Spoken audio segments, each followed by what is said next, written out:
In section 3.2, we're going to do our first derivative analysis again, this time with local minimum and maximum.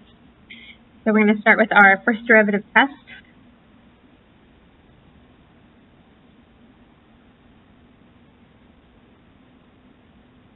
For locating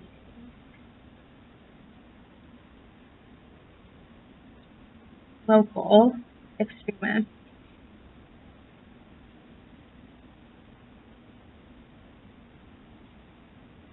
Okay, which says, let's see the critical number.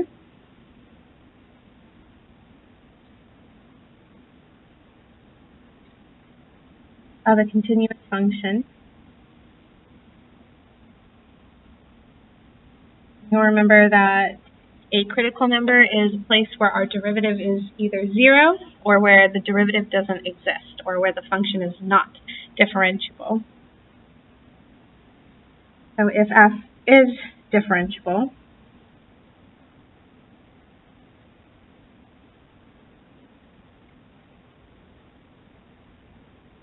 except possibly at c,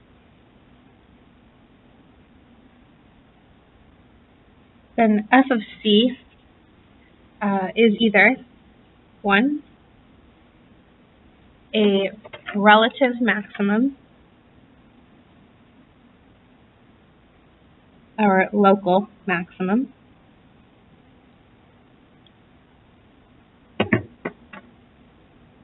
if our derivative, f prime, changes from positive to negative, or second, a relative or local minimum.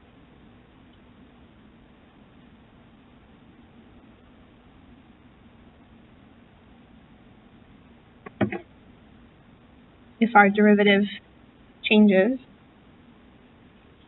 from negative to positive. So of course, what happens if there is no sign change?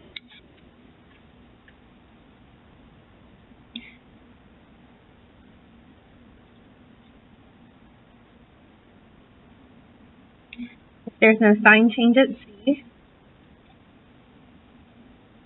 then c is neither a max or min.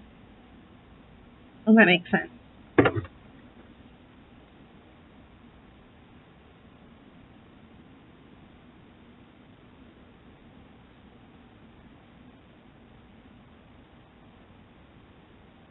So let's do some examples.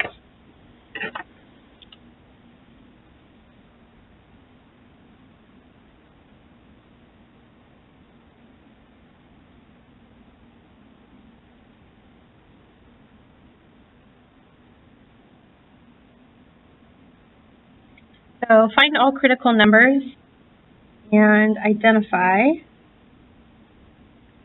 the intervals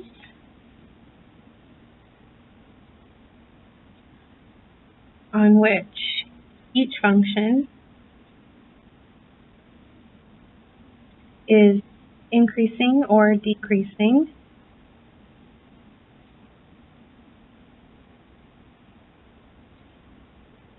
and locate all extrema.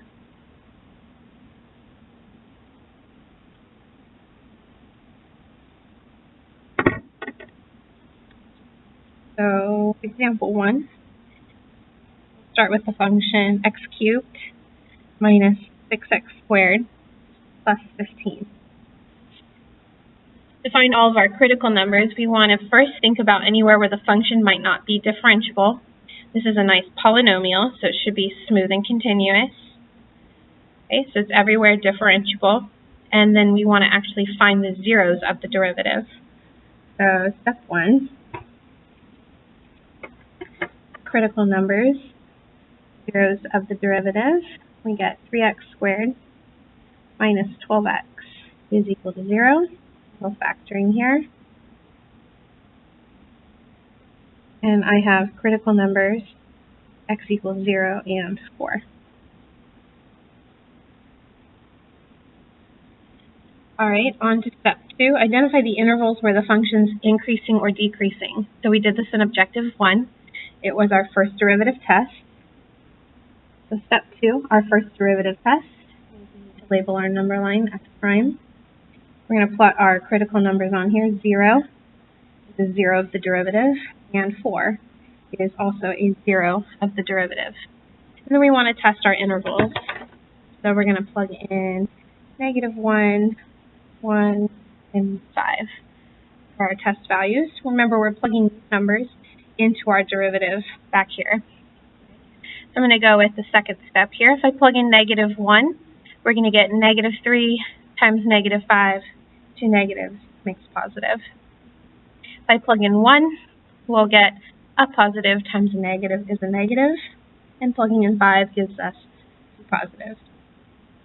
So we interpret this, and we say function f is increasing, then decreasing, then increasing again. So writing out these intervals, f increases, -infinity to 0, 4 to infinity. F decreases on 0 to 4.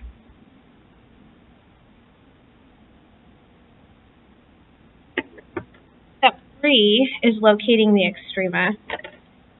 So all we're going to do here is note that when my derivative changes from positive to negative, so when my derivative changes from positive to negative, the function changes from increasing to decreasing, and that makes 0 a maximum. You can almost picture the curve running through the arrows here, going up and going down.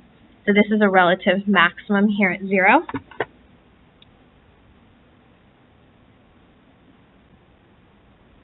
So of course at 4, the function changes from decreasing to increasing.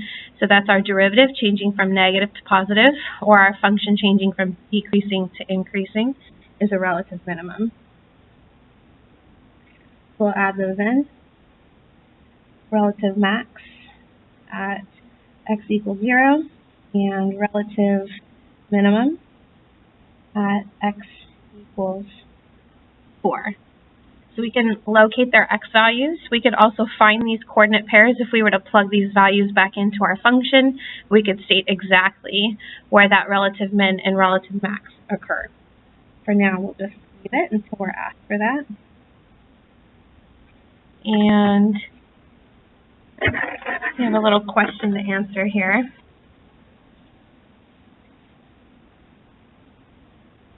So we want to practice explain how you know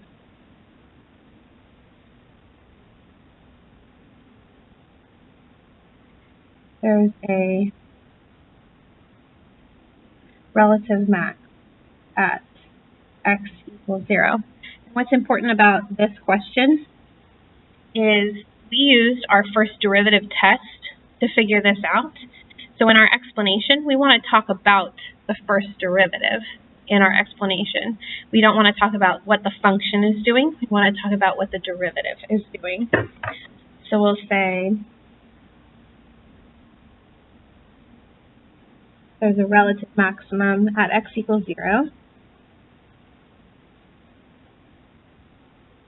And we only know that because of our locating local extrema test. Our derivative changed from positive to negative at that value.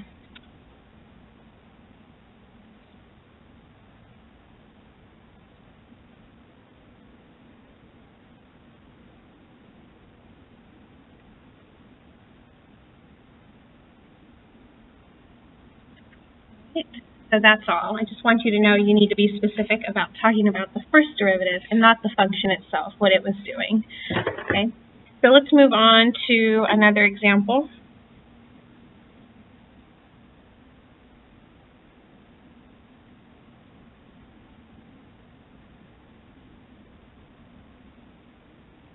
All right. So same thing, same instructions. Find the critical numbers, identify intervals where the function increases or decreases, and locate the extrema. So we're going to start with critical numbers. Now we want to make sure that we include values where our derivative wouldn't exist or where the function is not differentiable. Now, there's a vertical asymptote here when x is 2. That's going to be a critical number because it's not differentiable along an asymptote.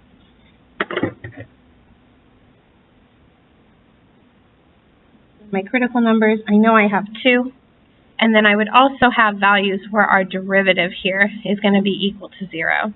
So I do need to take the derivative of this function. So I'm going to do that down here. So derivative for a quotient, we're going to use the quotient rule.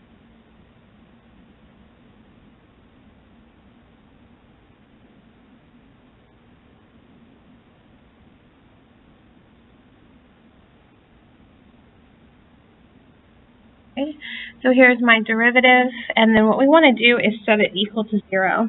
And really, when I set a fraction equal to 0, really, I only get 0 from that when the numerator is equal to 0. So I only need to work on that part, or look at this part.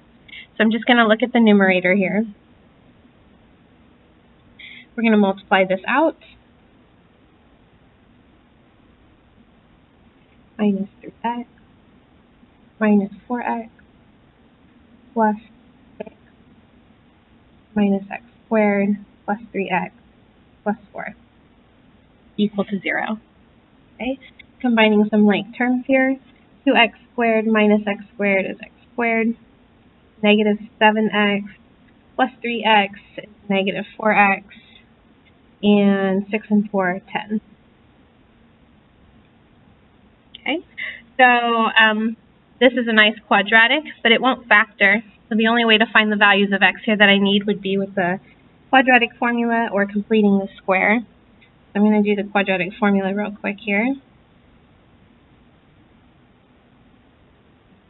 And I'm noticing underneath that radical is going to be a negative number, which means my roots are imaginary. So that just tells me that I don't have any more critical numbers. There's no zeros here of the derivative.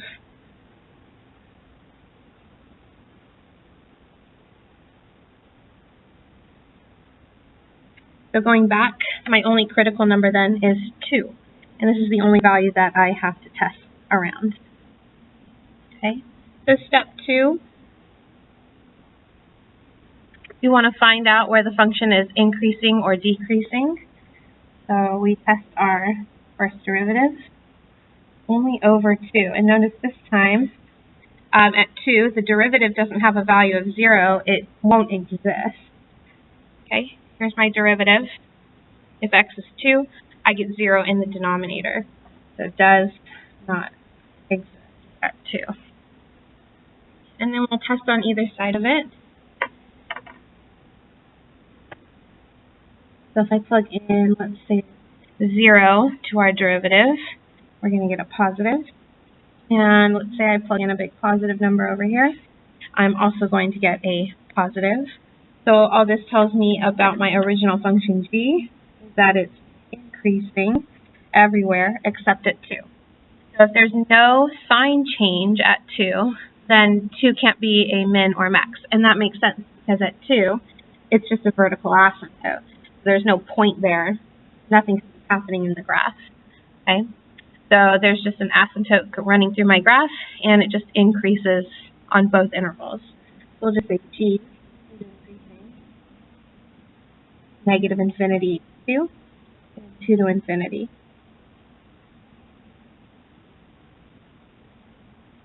And then step 3, locating any extrema. We have no extrema.